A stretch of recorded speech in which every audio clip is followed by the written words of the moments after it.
L'actualité, c'est aussi cette vague de suicides chez les forces de l'ordre. La semaine dernière, 6 policiers et 2 gendarmes ont mis fin à leur jour. Depuis le début de l'année, ils sont 62 à s'être suicidés. Ce matin, Édouard Philippe, le Premier ministre, a dit prendre ces chiffres très au sérieux. Il annonce une réunion avec les syndicats au ministère de l'Intérieur. Mathieu Boisseau, Hugo Pufnet et Alain Location. Pendant 8 ans, il a été le policier le plus connu dans les stades de football, commissaire chargé de la lutte contre le hooliganisme jusqu'en février dernier. Antoine Boutonnet s'est suicidé hier avec son arme de service pour des raisons encore inconnues.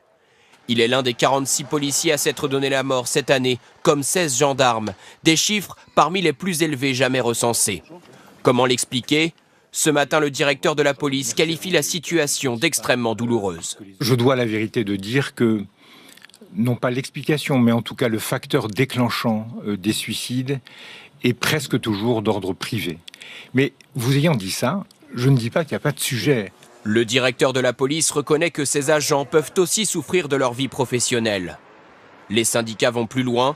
Pour eux, le problème, ce sont les conditions de travail. Comment peut-on aujourd'hui prétendre à lutter efficacement contre les risques psychosociaux quand on sait qu'un policier de terrain ne peut bénéficier que d'un week-end toutes les 6 semaines.